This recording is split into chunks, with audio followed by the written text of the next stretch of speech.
Είναι ένα θέμα, η μικρασιατική εκστρατεία, που έχει πολλές... Εγώ χρησιμοποιώ τον όρο μικρασιατική εκστρατεία, γιατί η καταστροφή είναι το τέλος, αλλά πριν το τέλος υπήρξαν 3 χρόνια πολέμου. Ο μικρασιατικός πόλεμος, στην πραγματικότητα. Είναι ένα θέμα που έχει άπειρες διαστάσεις και ένα μεγάλο μέρος από αυτές δεν έχει ακόμα αποκαλυφθεί.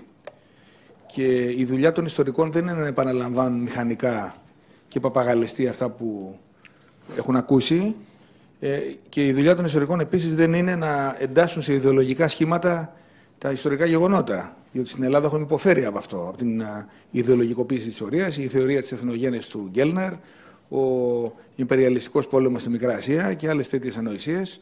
Λοιπόν, ξεκινάω από το τελευταίο, ότι ο πόλεμος αυτός δεν ήταν ιμπεριαλιστικός, διότι ο Μάρξ και ο Λένιν ορίζουν τον ιμπεριαλισμό ως την προσπάθεια ισχυρών βιομηχανικών κρατών να κατακτήσουν ξένες αγορές, από τις οποίες να παίρνουν με πολύ χαμηλό κόστος προϊόντα και εργατικό δυναμικό και στις οποίες να πωλούν τα δικά τους επεξεργασμένα προϊόντα. Η Ελλάδα, είναι αστείο να πούμε ότι ήταν βιομηχανική χώρα το 1920, ήταν μια μικρή αγροτική χώρα, δεν είχε καμία ανάγκη ούτε πρόθεση να κατακτήσει ξένες αγορές. Επομένως, το σχήμα αυτό που μας ταλαιπώρησε επί δεκαετίες, που προήλθε κυρίως από την αριστερά, αλλά όχι μόνο, για τον ιμπεριαλιστικό πόλεμο στη Μικρά Ασία, είναι εντελώς λανθασμένο και καλό είναι να το ξεχάσουμε. Ο πόλεμος αυτός είχε πολλές διαστάσεις, καμία από αυτές δεν ήταν ένα είδος ιμπεριαλισμού. Αυτό που έγινε στη Μικρά Ασία το 1919-1922 ήταν, αν θέλετε, η προσπάθεια των Ελλήνων να ολοκληρώσουν αυτό που άφησαν ανολοκλήρωτο το 1821. Δεν έγινε η Επανάσταση του 1821 για να δημιουργηθεί ένα μικρό κρατήδιο με πρωτεύουσα αρχικά τον Άφλιο και μετά την Αθήνα. Αυτή είναι μια εκ των υστέρων θεώρηση, η ελλαδοκεντρική θεώρηση. Το 1821 οι Έλληνες επαναστάτησαν για να απελευθερώσουν τη Ρωμανία και την πρωτεύουσά τους στην Κωνσταντινούπολη. Αυτό είναι καταγεγραμμένο στη φιλική εταιρεία, στα απομνημονεύματα των αγωνιστών, παντού. Αυτή είναι η μόνη αλήθεια. Και αυτό δεν κατέληξε σε εύδοιο λιμένα, δεν κατόρθωσαν οι Έλληνες να υλοποιήσουν το σχέδιό τους, διότι πάρα πολύ απλά και ο εμφύλιος πόλεμος και η ανευθυνότητα ορισμένων πρωταγωνιστών και ο δάκτυλος των μεγάλων δυνάμεων εξέτρεψαν την Επανάσταση στη δημιουργία ενός μικρού κρατηδίου. Άρα λοιπόν το γεγονός ότι το μεγαλύτερο μέρος των Ελλήνων έμειναν εκτός των ορίων γέννησε αυτό που λέμε μεγάλη ιδέα, που δεν ήταν και αυτό ένα ιδεολογικό σχήμα η μεγάλη ιδέα. Ήταν πάρα πολύ απλά η αυτονόητη βούληση των απελευθερωμένων Ελλήνων να απελευθερώσουν και τους μη απελευθερωμένους Έλληνες. Επομένως, η μεγάλη ιδέα είναι η εξωτερική πολιτική, όχι πάντα του κράτους, αλλά οπωσδήποτε του έθνους. Έτσι, αυτό θέλαν οι Έλληνες. Και αυτού η υλοποίηση ήταν και η Βαλκανική πόλεμη και η Μικρασιατική εκστρατεία. Τώρα, το γεγονός ότι έχει κατηγορηθεί ο Βενιζέλος ότι έκανε αυτό το πολύ μεγάλο άλμα, το οποίο τελικώς δεν κατόρθωσε η ελληνική κοινωνία και η οικονομία να υπηρετήσει, δηλαδή ότι πήγε να πάρει την Μικρά Ασία, είναι ένα πολύ συζητημένο ζήτημα, αλλά θα ήθελα παρακαλώ να λάβετε υπόψη σας το εξής. Το 1918, να πάμε πιο πίσω, το 1914 παρουσιάστηκε στην Ελλάδα μία ευκαιρία από αυτές που συμβαίνουν στα έθνη μία φορά τα 1000 χρόνια ή μία φορά τα 500 χρόνια. Δηλαδή, η Οθωμανική Αυτοκρατορία βρέθηκε με τους losers και η Ελλάδα βρέθηκε με τους νικητές. Επομένως, ο Βενιζέλος αντελήφθη ότι εδώ τίθεται επιτάπητο στο θέμα της επιστροφής των Ελλήνων στη Μικρά Ασία, την επιστροφή του ελληνικού κράτους στη Μικρά Ασία, και ότι εφόσον η Οθωμανική Αυτοκρατορία βρεθεί με τους ηττημένους, είναι μεγάλη ευκαιρία να ξαναγίνουμε Βυζαντινή Αυτοκρατορία. Ο όρος Βυζαντινή Αυτοκρατορία είναι μεταγενέστερος, έτσι. Οι Βυζαντινοί δεν θεωρούσαν τους αυτούς τους Βυζαντινούς, τους λέγανε Ρωμαίους και ήταν Έλληνες. Έτσι, αυτό είναι το σχήμα του. Λοιπόν, αυτό λοιπόν ετέθη το 1918 με την ανακοχή του Μούδρου, όταν η Οθωμανική Αυτοκρατορία σύρεται στη χειρουργική κλίνη για να τεμαχιστεί. Εκεί λοιπόν ο Βενιζέλος έχει αιτήματα και βάσει των αιτημάτων αυτών αρχίζει μια συζήτηση για το τι θα δοθεί στην Ελλάδα. Η αρχική πρόθεση των μεγάλων δυνάμεων είναι να μην δοθεί στην Ελλάδα τίποτα. Διότι οι μεγάλες δυνάμεις δεν είχαν λύσει και δεν έχουν ακόμα, φοβάμαι, λύσει το θέμα εάν προτιμούν την Ανατολική Μεσόγειο και τις δύο όχθες του Αιγαίου να τις ελέγχει ένα ευρωπαϊκό κράτος όπως η Ελλάδα, που είναι, αν θέλετε, και η μήτρα του δυτικού κόσμου, ή να τις ελέγχει ένα τουρκομογγολικής προελεύσεως χαλιφάτο.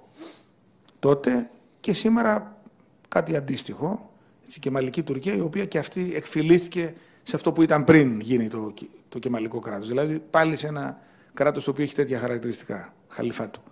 Οι μεγάλες δυνάμεις δεν το είχαν λύσει αυτό. Ελπίζω τώρα να το λύσουν, γιατί είμαστε πάλι μπροστά σε μια τέτοια συγκυρία που θα πρέπει η Δύση να διαλέξει. Το γεγονός ότι, κάνω μια παρένθεση, ότι από χθες βρίσκεται στη Σούδα το Eisenhower και ότι ο Λευκός Οίκος ανακοίνωσε προλίγου ότι αρχηγός του ΓΕΘΑ του Αμερικανικού γίνεται Ελληνοαμερικανός στρατηγός, ίσως μας δίνει μια ελπίδα ότι μάλλον η Δύση σήμερα έχει αποφασίσει ότι προτιμάει την Ελλάδα από την Τουρκία, τότε όμως δεν το είχε αποφασίσει. Και παρά που η Τουρκία ήταν με τους αντίπαλους της Δύσης, δηλαδή τη Γερμανία του Κάιζερ και την Αυστρο-Ουγγαρία των Αψβούργων, έτσι, και είχε πολεμήσει σκληρά τους Δυτικούς, και πάλι όταν τελείωσε ο πόλεμος, οι Δυτικοί δεν είχαν καταλήξει αν αυτό το κράτος πρέπει να συνεχίσει να υπάρχει υπό μία μορφή ή πρέπει να δοθεί στην Ελλάδα ο ρόλος αυτός.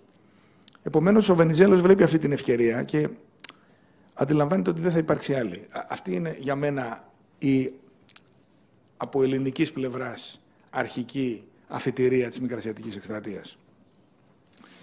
Βέβαια, τα πράγματα είναι τελείως διαφορετικά όσον αφορά την σκέψη των μεγάλων δυνάμεων. Έτσι, σας υπενθυμίζω λοιπόν ότι οι μεγάλες δυνάμεις δεν λειτουργούν με κριτήρια φιλελληνικά, ανθελληνικά, συναισθηματικά, όπως το σύνολο της ελληνικής κοινής γνώμης φαντασιώνεται. Έτσι, όλοι εδώ θεωρούμε ότι οι ξένοι μας αγαπάνε, δεν μας αγαπάνε, το ξανθόν γένος οι Ρώσοι, φανατιστήκαμε τώρα υπέρ και κατά της Ουκρανίας, διότι υπάρχουν πολλοί που θεωρούν τους Ρώσους, ξέρω εγώ, αδέλφια μας κτλ. Αυτά όλα είναι ανοησίες. Δεν υπάρχουν στη γεωπολιτική ανάλυση τέτοιου είδους κίνητρα. Τα κίνητρα είναι μόνον τα συμφέροντα και αν θέλουμε να υπηρετήσουμε την πατρίδα μας, πρέπει να διαβάζουμε σωστά αυτά που γίνονται. Και εγώ, όταν διδάσκω στη Σχολή Πολέμου της Αεροπορίας, που είμαι καθηγητής γεωπολιτικής εδώ και πολλά χρόνια, λέω πάντα στους μαθητές παύλα πιλότους μαχητικών ότι για να μπορείτε να διαβάζετε σωστά τη διεθνή πραγματικότητα, πρέπει αμέσως να πετάξετε στα σκουπίδια τους συναισθηματικούς παράγοντες. Δεν υπάρχουν απλά. Λοιπόν, γιατί τότε οι ξένοι μας στείλανε στη Μικρά Ασία? Αυτό είναι το κύριο αντικείμενο της δικής μου της σύντομης παρουσίασης. Αρχικά, οι μεγάλες δυνάμεις είναι οι νικήτριες μεγάλες δυνάμεις, οι Ηνωμένες Πολιτείες, που έκαναν και την έκβαση του πολέμου, η Αγγλία, η Γαλλία, η Ιταλία. Έτσι, αυτή είναι η σημαντική παίκτες. Η Ρωσία έχει γίνει σοβιετική, η κομμουνιστική χώρα έχει φύγει από το παιχνίδι. Λοιπόν, γρήγορα οι Ηνωμένες Πολιτείες αποσύρονται από τη συζήτηση, πέφτουν ξανά σε ένα είδος απομονωτισμού, πάβει να τους ενδιαφέρει το θέμα. Η Αγγλία είναι το κράτος εκείνο το οποίο στην ουσία θα μας στηρίξει διπλωματικά, όχι στρατιωτικά και οικονομικά, διπλωματικά στην παρουσία μας στη Μικρά Ασία. Η αρχική, αν θέλετε, κίνηση γίνεται το Μάιο του 19. Ο Βενιζέλος λοιπόν στέλνει ένα τηλεγράφημα στην Αθήνα ότι σήμερα το απόγευμα εκλήθην δια των απογευματινών τέιων υπό τον Πρωθυπουργών της Μεγάλης Βρετανίας ή της Γαλλίας και μία ανεκοίνωσαν ότι ότι μπορούμε να πάμε στη Σμύρνη. Και το τηλεγράφημα αυτό προκαλεί μια θύελλα στην Αθήνα ότι η Ελλάδα ξαναγίνεται μεγάλη, διότι οι ξένοι μας δίνουν την άδεια να καταλάβουμε και να προσαρτήσουμε την Ιωνία. Το οποίο είναι μία από τις μεγαλύτερες παρεξηγήσεις που έχουν γίνει στην παγκόσμια ιστορία. Γιατί μας στείλαν πράγματι λοιπόν οι Αγγλογάλοι εκεί? Διότι η Ιταλία είχε δυσαρεστημένη από την έκβαση των συνομιλιών στο Παρίσι, στο συνέδριο μεταξύ των νικητών της Ειρήνης, για αυτά που θα έπαιρνε για τη συμμετοχή, ως αντάλλαγμα για τη συμμετοχή της στον Πρώτο Παγκόσμιο Πόλεμο, είχε αποφασίσει να καταλάβει ευνηδιαστικά τη Σμύρνη και να δημιουργήσει, αν θέλετε, μαζί με τα Δωδεκάνησα που ήδη κατήχε εκείνη την εποχή, από το 1912, να δημιουργήσει μια μικρά Ιταλία στο Ανατολικό Αιγαίο. Αυτό λοιπόν οι Αγγλογάλοι το είχαν αντιληφθεί και γι' αυτό το λόγο και έδρασαν αστραπία και έβαλαν το γνωστό χρήσιμο ηλίθιο, δηλαδή την Ελλάδα, να μπει στη μέση και να καταλάβει ευνηδιαστικά τη Σμύρνη πριν πάνε οι Ιταλοί εκεί. Οι Ιταλοί είχαν ήδη στρατεύματα στην νότια δυτική Μικρά Ασία, αλλά δεν κατήχαν τη Σμύρνη που ήταν και το βασικό σημείο που ενδιέφερε και γεωστρατηγικά και οικονομικά. Επομένως, λοιπόν, αποβιβάζεται ο ελληνικός στρατός στη Σμύρνη και η Ελλάδα αισθάνεται ότι οι μεγάλες δυνάμεις την ξανακάνουν Βυζάντιο, ενώ οι μεγάλες δυνάμεις απλά μετακίνησαν ένα πιόνι για να διώξουν ένα άλλο πιόνι. Αυτό έγινε το 19 το Μάιο στη Σμύρνη. Πολύ χειρότερο είναι αυτό που έγινε στη συνέχεια όμως. Όπως ξέρετε, παρακάμπτω τα γεγονότα, το καλοκαίρι του 20 υπογράφεται η Συνθήκη των Σευρών, είναι το τέλος της Οθωμανικής Αυτοκρατορίας Κάνω μια παρένθεση, επειδή οι Τούρκοι πάρα πολύ ξύνονται στην κλίτσα του Τσοπάνη τώρα και συζητούν για την κατάργηση της Συνθήκης Λοζάνης, κατάργηση πλέον, όχι αναθεώρηση. Η ελληνική απάντηση, κατά την ταπεινή μου γνώμη, ως φόβητρον για να μην ανοίξει μια τέτοια συζήτηση, είναι ότι αν θέλετε να καταργήσουμε τη Συνθήκη της Λοζάνης, θα ξαναπάμε πάλι στη Συνθήκη των Ευρών. Αυτή ήταν η προηγούμενη συνθήκη. Έτσι, η προηγούμενη αμέσως είναι η Συνθήκη των Ευρών. Η Συνθήκη των Ευρών έβαλε τέλος λοιπόν στην Οθωμανική Αυτοκρατορία και άρχισε ο διαμελισμός των διαφόρων περιοχών της και η δημιουργία κρατών, ας πούμε, υποεντολή, δηλαδή απικιών.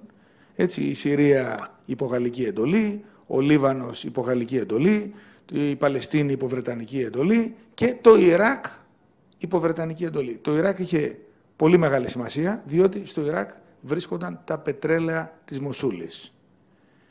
Υπενθυμίζω ότι εκείνη την εποχή παγκοσμίως δεν έχουν ανακαλυφθεί οι πετρελαιοπηγές που υπάρχουν σήμερα, είναι ελάχιστες. Έτσι.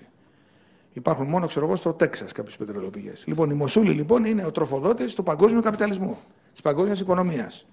Τα πετρέλαια της Μοσούλης λοιπόν είναι μέγα διακύβευμα.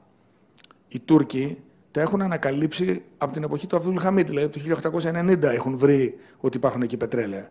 Ιδρύσανε την τουρκική εταιρεία πετρελαίων για να εξασφαλίσουν την κατοχή τους. Έτσι, μπήκαν στη μέση, ήρθανε πετρελαιάδες από την Αμερική, την Αγγλία, τη Γαλλία.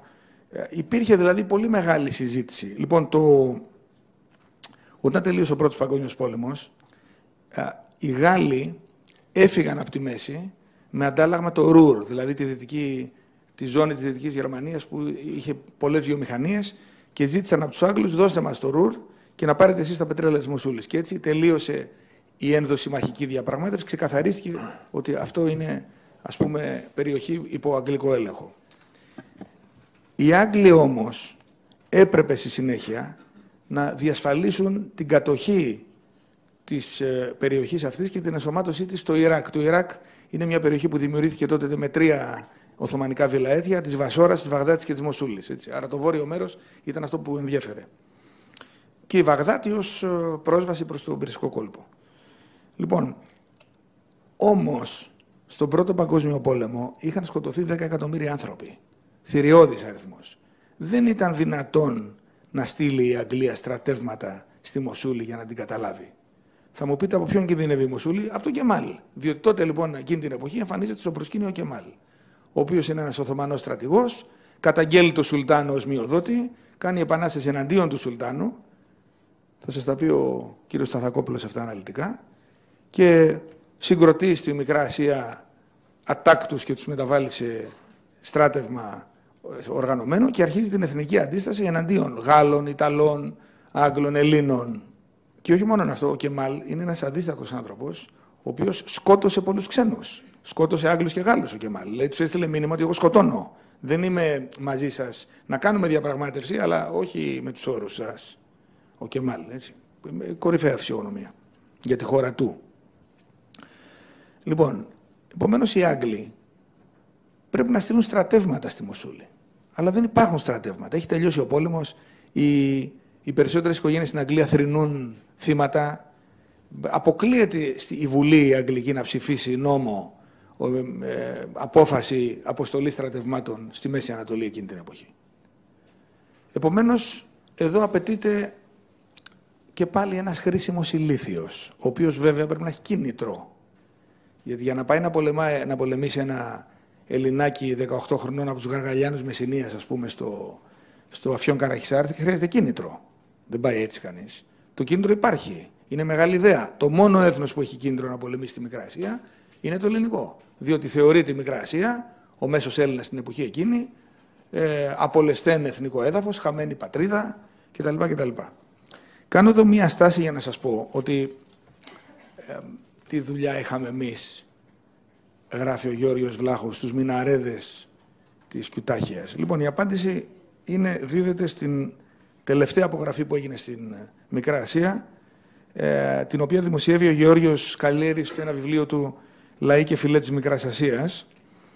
Εκεί λοιπόν λέει ότι επί συνόλου 9.368.706 κατοίκων της Μικράς Ασίας, οι Έλληνες Ορθόδοξοι είναι η πρώτη πληθυσμιακή μονάδα σχετικά, με 2.568.000 351 ανθρώπους. Ενώ οι Τούρκοι είναι η δεύτερη πληθυσμιακή ομάδα με 1.802.697. Άρα επαναλαμβάνω, οι Έλληνες 2,5 εκατομμύρια, οι Τούρκοι 1.800. Ακόμα και στα βάθη της Μικράς Ασίας υπάρχουν περιοχές που υπερτερούν οι ελληνοορθόδοξοι πληθυσμοί των τουρκικών και μουσουλμανικών. Ας πούμε, στα Άδανα είναι 128.000 οι Έλληνες, ο Μποδοσάκης ήταν από τα Άδανα. Έναντι 41.000 Τούρκων και μουσουλμάνων. Στη Σεβάστια οι Έλληνες ήταν 180.000. Στις πόλεις κυρίως όμως, όχι στην Ύπαιθρο. Λοιπόν, και τα υπόλοιπα εκατομμύρια είναι οι λεγόμενοι μουσουλμανοφανείς μη Τούρκοι, όπως είναι, ξέρω εγώ, Λαζί, Ίσαυροι, Γαλλογρεκοί, διάφορες εθνικότητες. Αλλά θέλω να πω, επομένως, δεν υπάρχει μια σαφής εθνολογική κυριαρχία στη Μικρά Ασία για να πούμε εμείς ότι πήγαμε να απελευθερώσουμε μια καθαρά ελληνική περιοχή, ή για να πούν οι Τούρκοι ότι αμυνθήκαμε για τα πατρόα εδάφη μας. Δεν είναι έτσι. Ήταν ένα πολυεθνικό κράτος και οι Έλληνες είχαν μια σχετική πλειοψηφία και επίσης οι Έλληνες είχαν και μια προαιώνια παρουσία, ιστορικούς τίτλους, και επίσης οι Έλληνες κυριαρχούσαν οικονομικά στην περιοχή αυτή. Οικονομικά, κοινωνικά, πολιτιστικά κτλ. Αυτά όσον αφορά αν θέλετε, το κίνητρο όμως των Ελλήνων ήταν ότι αυτό το έδαφος ιστορικά μας ανήκει, ήταν επί 1100 χρόνια ας πούμε, η βάση του Βυζαντινού κράτους και επομένως πάμε να το πάρουμε πίσω, όπως κάναμε με το Μοριά, τη Ρούμελη, την Κρήτη, τη Μακεδονία κτλ. Είναι η φυσική συνέχεια. Δεν υπάρχει απάντηση στο γνωστό ερώτημα εάν ο Βενιζέλος ήθελε, ας πούμε, κατά κάποιο τρόπο αντελήφθη ότι πηγαίνουμε στη Μικρά Ασία για κάποιον άλλο λόγο και θα μας αδειάσουν στο τέλος και γι' αυτό προκάλεσε τις εκλογές και έφυγε. Κοιτάξτε, είχε εξαντληθεί η Βουλή των Λαζάρων, η τετραετία, νομικά έπρεπε να κάνει εκλογές. Τώρα, αν αντιτείνεται ότι οι εκλογές αυτές έγιναν με σκοπιμότητα, δεν θα το μάθουμε ποτέ.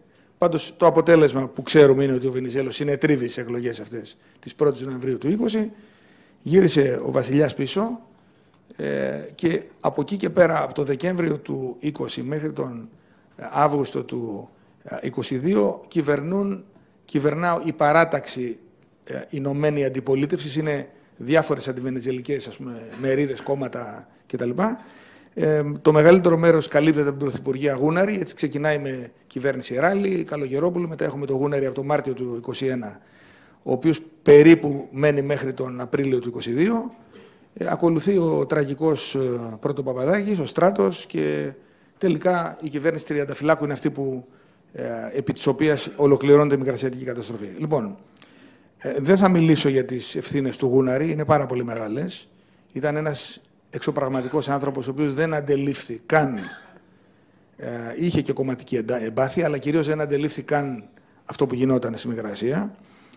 Αρνήθηκε τις αλλεπάλληλες προτάσεις των Άγγλων για συμβιβασμό. Είπε αλαζονικά, θα σύρω τους Αγγλογάλους στο Κορδελιό να παρακολουθήσουν ως θεατές την παράδοση της Τουρκίας. Τοποθέτησε ακατάλληλους αρχιστρατήγους, έδιωξε έμπειρους βενιζελικούς αξιωματικούς. Αυτά όλα ισχύουν. Αλλά η βασική, αν θέλετε, ευθύνη του Γούναρη είναι όταν στις 29 Μαΐου του 1921 κουβαλάει τον άρρωστο βασιλιά Κωνσταντίνο, ο οποίος έχει υποστεί νευρικό κλονισμό, είναι Εράκος, το μεταφέρει στην Μικρά Ασία, ανήμερα της επετείου της Αλώσεως συμβολικά, και τον πηγαίνει στις 6 Ιουνίου στην Κιουτάχια, όπου γίνεται μεγάλο πολεμικό συμβούλιο, είναι ο βασιλιάς, είναι η κυβέρνηση, είναι το επιτελείο, είναι η βασική στρατηγή, και εκεί λοιπόν οι στρατηγοί εκδηλώνουν την σαφή τους αντίδραση και άρνηση να προχωρήσουν μέχρι την Άγκυρα, όπως επιθυμεί ο Γούναρης. Ο Γούναρης έχει συλλάβει την ιδέα ότι πρέπει να πάμε να καταπνίξουμε τον Κεμάλ στην φωλιά του, που είναι η Άγκυρα, ενώ οι στρατηγοί του αντιτείνουν ότι δεν υπάρχουν τα logistics, που λένε και στο χωριό μου. Δεν υπάρχουν, δεν έχουμε ούτε αρκετά όπλα, ούτε αρκετά πυρομαχικά, ούτε ξέρω, δεν υπάρχει αυτή η δυνατότητα. Εκεί λοιπόν διεξάγεται ένας δραματικός διάλογος μεταξύ του Γούναρη και των στρατηγών. Θα τα δείτε όλα αυτά στα πρακτικά της δίκης των 6, όπου ο Γούναρης, όταν οι στρατηγοί του φέρνουν ένα επιχείρημα, ο Γούναρης επαναλαμβάνει σαν παπαγάλος: όχι, πρέπει να πάμε, όχι, πρέπει να πάμε. Τελικά στο πολεμικό συμβούλιο υπερισχύει η γνώμη του Γούναρη. Ο βασιλιάς κατά κάποιο τρόπο επικυρώνει αυτή την απόφαση. Δεν βάζει κάποιο βέτο, ας πούμε, γιατί δεν είναι ένας απλός βασιλιάς. Είναι βασιλιάς αρχιστράτηγος. Είναι ο νικητής των Βαλκανικών πολέμων. Έχει τεράστια πολεμική εμπειρία. Δεν είναι τυχαίο πρόσωπο. Ο Κωνσταντίνος πολιτικά μπορεί να ήταν άκρητος, αλλά στρατιωτικά είχε τεράστια εμπειρία. Και θα έπρεπε λοιπόν εκείνη τη στιγμή να καταλάβει ως έμπειρος στρατηλάτης ότι τι πάμε να κάνουμε στη Μαύρη Αραπιά, στην Άγκυρα, στην Αλμυρά Έρημο. Έτσι. Δεν έφερε καμία αντίρρηση. Και εκεί λαμβάνεται λοιπόν η μοιραία, αν θέλετε, απόφαση, όπου αυτό το οποίο γίνεται με την ηρωική προέλαση του Σαγκάριο, που είναι για μένα ένα από τα μεγαλύτερα έπι στρατού παγκοσμίως, ότι ξεκίνησε ο ελληνικός στρατός και έφτασε στην Άγκυρα. Έτσι. Αυτό το οποίο συνέβη είναι ότι ο ελληνικός στρατός εξαντλήθηκε και λίγα χιλιόμετρα έξω από την Άγκυρα σταμάτησε. Υπενθυμίζω ότι ο Κεμάλ έδιωξε από την Άγκυρα την Εθνοσυνέλευση και τα αρχεία και τα πάντα, τα φόρτωσε σε καμήλες, τους έστειλε στο Εικόνιο, περίμενε στη σκηνή του την έκβαση της εκστρατείας. Στην Εθνοσυνέλευση μια ομάδα βουλευτών ζήτησαν την καθαίρεση και την εκτέλεση του Κεμάλ. Έφτασε πάρα πολύ κοντά στο τέλος της, αυτό που λέγεται τουρκικό έθνος, τότε. Και όταν λοιπόν χτύπησε είχε κάποιο είδος τηλεφώνου, ας πούμε, και τον ειδοποίησαν ότι ο ελληνικός στρατός σταμάτησε λίγα χιλιόμετρα από την Άγκυρα, απλά σταμάτησε. Έτσι ο Κεμάλ είπε: σωθήκαμε, και από τότε αρχίζει, ας πούμε, αν θέλετε, η αντίστροφη μέτρηση. Λοιπόν, παρέμεινε το μέτωπο καθυλωμένο επί ένα χρόνο, χωρίς πλέον σε κατάσταση πλήρους απαθλιώσεως. Καμία πρωτοβουλία δεν λαμβάνεται από τις κυβερνήσεις και φτάνουμε στην μικρή αναγνωριστική επίθεση που έκανε ο Κεμάλ τον Αύγουστο, με την οποία κατέρευσε ξαφνικά όλο το μέτωπο, έσκασε σαν μπαλόνι. Είμαι ο μόνος στην Ελλάδα, μαζί με έναν άλλον ιστορικό φίλο μου, τον Ηλία τον Ηλιόπουλο, που διδάσκει στις στρατιωτικές σχολές, που έχω ένα αντίτυπο του περίφημου έργου βιβλίου του Άντων Τσίσκα, «Das Oil Krieg», ο πόλεμος των πετρελαίων. Εκδόσεις Τάουχνιτς, έγκυρες εκδόσεις, γνωστές, Λειψία 1943, δεύτερη έκδοση 1962. Ο Τσίσκα ήταν αυστριακός ρεπόρτερ αρχικά, ο οποίος στη συνέχεια έγινε ιστορικός. Δηλαδή, με τα στοιχεία που συνέλεξε από τον πόλεμο, στη συνέχεια έγραψε μερικά ιστορικά βιβλία για τον Πρώτο Παγκόσμιο Πόλεμο. Στο Das Oil Krieg, λοιπόν, που είναι γερμανικά, και επομένως εγώ που δεν ξέρω γερμανικά ανέθεσα να μεταφραστεί το κεφάλαιο περί ελληνικής εκστρατείας Μικρασίας στον φίλο μου τον Χρήστο Μπαλόγλου, διδάκτορα, τον αναφέρω γιατί χάρη σε αυτόν μπόρεσα να καταλάβω τι λέει, διδάκτορα Πανεπιστημίου της Φραγκφούρτης. Και εκεί λοιπόν είδα στο Τσίσκα κάτι απίστευτο που οι Έλληνες το αγνοούν σχεδόν τελείως. Λέω σχεδόν τελείως διότι έχουν νήξεις, χωρίς όμως να προβαίνουν σε ενδελεχή ανάλυση, και ο Μαρκεζίνη στην ιστορία του για το ρόλο των πετρελαίων και ο Νίκος Ψηρούκης. Έτσι, ένας αριστερός ιστορικός, σπουδαίος ιστορικός, που δούλεψε με αρχεία, έτσι, άρα σοβαρός ιστορικός. Οι περισσότεροι ιστορικοί δυστυχώς δεν δουλεύουν με αρχεία, δουλεύουν με τι είπε ο προηγούμενος κτλ. Λοιπόν, ο Τσίσκα λοιπόν έγραψε στο βιβλίο του Das Oil Krieg, σας λέω έτσι πολύ επιγραμματικά, περιγράφει λοιπόν πώς ανεβρέθησαν το 1902 στη Μοσούλη κοιτάσματα πετρελαίου, προεκλήθη σφοδρός ανταγωνισμός, δημιουργήθηκε μια αγγλοπερσική εταιρεία πετρελαίου, ενώ ο Αβδούλ Χαμίτ έφτιαξε και η δικιά του εταιρεία πετρελαίων με αποκλειστικό δικαίωμα εκμετάλλευσης της Μοσούλης. Έτσι, σε ένα σκηνικό που ξεπερνά κάθε σενάριο αστυνομικού θρίλερ, με πρωταγωνιστές γνωστές προσωπικότητες του διεθνούς επιχειρηματικού κόσμου, όπως ο Αρμένιος επιχειρηματίας Γκιουλ Μπεκιάν, πράκτορες της Intelligence Service κτλ. Στο σημείο αυτό εμπλέκεται ο Σερ Μπάζιλ Ζαχάροφ, ο οποίος ήταν, όπως ξέρετε, βασικός χρηματοδότης της Μικρασιατικής εκστρατείας. Και λέει ο Τσίσκα λοιπόν ότι η αγγλική, η BP, British Petroleum, η Standard Oil, η αμερικάνικη, και η γαλλική, τότε δεν λεγόταν Total, η σημερινή Total, πίεσαν αφόρητα τον Κεμάλ να αφήσει τη Μοσούλη ελεύθερη. Ο Κεμάλ δεν επίθετο, ήθελε να ενσωματώσει τα πετρέλαια στην Τουρκία για να την κάνει ένα πλούσιο κράτος, και τελικώς ανεβρέθη λοιπόν ο μοχλός πίεση του Κεμάλ, που ήταν ο ελληνικός στρατός, και η αιτία που ο ελληνικός στρατός έφτασε μέχρι την Άγκυρα, λέει ο Τσίσκα, δεν ήταν γιατί πραγματικά μπορούσε και ήθελε να καταλαβεί όλη τη Μικρασία η Ελλάδα, ήταν διότι αυτός ήταν ο μόνος τρόπος ο Κεμάλ να πιστεί. Και πράγματι λοιπόν το καλοκαίρι του 1921, μετά την μεγάλη εκστρατεία του Σαγκαρίου, ο Κεμάλ κλονίζεται και μπαίνει σε μια διαπραγμάτευση με τις μεγάλες εταιρείες πετρελαίων, η οποία διαρκεί έναν ολόκληρο χρόνο, και υπογράφεται η συμφωνία, λέει, ο Τσίσκα, τον Ιούνιο του 22, προσέξτε τώρα, τον Ιούνιο του 22 λοιπόν, ο Walter Clark Tigel, πρόεδρος της Standard Oil, ο Sir John Cadman, πρόεδρος της British Petroleum και η Γαλλία, η αντίστοιχη γαλλική εταιρεία, υπέγραψαν με συμφωνία που επικυρώθηκε αργότερα βέβαια, την εξής διανομή των πετρελαίων της Μοσούλης. 23,75% οι Άγγλοι, 23,75% οι Αμερικάνοι, 23,75% οι Γάλλοι και 5% στον Αρμένιο Μεγιστάνα πετρελαίου Γκουλμπεκιάν, με αντάλλαγμα να εμποδίσει τους Αρμένιους να θέσουν θέμα αρμενικής γενοκτονίας. Πούλησε δηλαδή ο Γκουλμπεκιάν το έθνος του, έτσι, και πήρε 5% της Μοσούλης.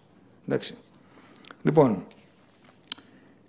ακολουθεί η μικρασιατική καταστροφή αμέσως μετά, κατά διαβολική σύμπτωση, και στις 10 Νοεμβρίου του 22 υπογράφεται και η συνθήκη μεταξύ του Σάχη της Περσίας, των Άγγλων και του Σεΐχη Φεϊζάλ, στον οποίο ανατίθεται η βασιλή, ο θρόνος του Ιράκ, με την οποία οι Άγγλοι αποκτούν το στρατιωτικό και οικονομικό έλεγχο της Μοσούλης και της Βαγδάτης και στρατεύματα του Φεϊζάλ εισέρχονται στη Μοσούλη υπό αγγλική διοίκηση. Έτσι. Τελειώναμε. Τελείωσα ήδη. Λοιπόν, κοιτάξτε, θα πω κάτι στο τέλος, έτσι, κάτι απροσδόκητο. Ο Κεμάλ, παρά τα αυτά, ηρνείτο να επικυρώσει μέσω της τουρκικής εθνοσυνέλευσης τη συμφωνία αυτή. Δηλαδή κρατούσε, όπως κάνουν οι Τούρκοι τώρα με την Σουηδία και τα λοιπά, που λένε ναι, δεχτήκαμε καταρχήν, αλλά δεν έχει περάσει από τη Βουλή κτλ. Έλεγε ο Κεμάλ, δεν το ψήφισε η Βουλή ακόμα. Και το 1925 γίνεται δικτατορία στην Ελλάδα και ο Πάγκαλος ανακοινώνει ότι θα πάρει την πόλη.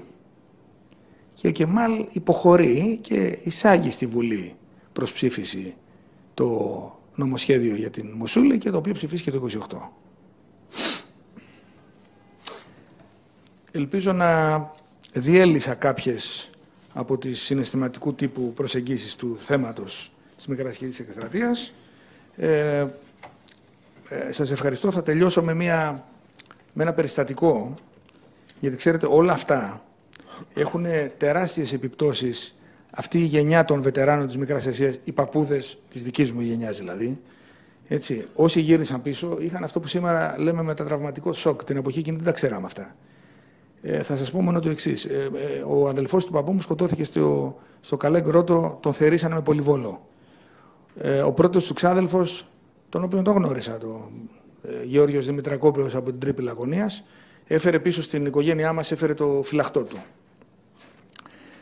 Ο Μπαρμπαγιώργης έφυγε 17 χρονών, με την πρώτη επιστράτευση ήταν 20 χρονών. Επειδή ήταν μοναχοπέδι και είχαν εκτιματική περιουσία, τον παντρέψαν με την Αναστασία που ήταν 14 χρονών. Έζησαν 2 μήνες μαζί και έφυγε για 5 χρόνια.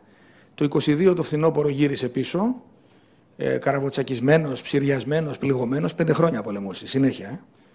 Και στην είσοδο του χωριού, λοιπόν, εκεί στην Τρίπη, στον Κιάδα, εκεί τον περίμενε όλο το χωριό. Και όταν εμφανίστηκε, λοιπόν, έπεσε η μάνα του πάνω, τον τράβαγε, τον ζούπαγε, τον φιλούσε τον αυτόν. Ο πατέρας του λέει, πού είναι η Αναστασά? Λέει, του φέρνουν λοιπόν τη γυναίκα του. Της λέει, απίστευτη ομηρική σκηνή. Της λέει, Αναστασά, έκανες παιδί? Λέει, έκανα, Γιώργη, με τον Αντρέα. Λέει, πού είναι ο Αντρέας? Του λένε οι χωριάτες, θα τον βρεις μόνος σου. Και του φέρνουν 3 παιδιά, ίδιας ηλικίας. Και του λένε, βρες ποιο είναι το παιδί σου. Θυμάστε τη σκηνή με την Πολύμνια και τον Οδυσσέα και τα λοιπά στην Οδύσσια. Και κάθισε λοιπόν και έβλεπε τα παιδιά και στο τέλος πρόσεξε ότι ο ένας είχε πεταχτά αυτιά σε τα δικά του. Και λέει, αυτός είναι ο δικός μου γιος. Λοιπόν, προτείνω, για να μην ξαναυποστούμε στο μέλλον εθνική τραγωδία, να είμαστε ρεαλιστές, να διαβάζουμε σωστά τα διεθνή γεγονότα και να ξέρουμε ότι στη μεγάλη κρίση που έρχεται θα είμαστε μόνοι μας. Και επίσης να είμαστε πεπισμένοι ότι η Ελλάς προόριστε να ζήσει και θα ζήσει.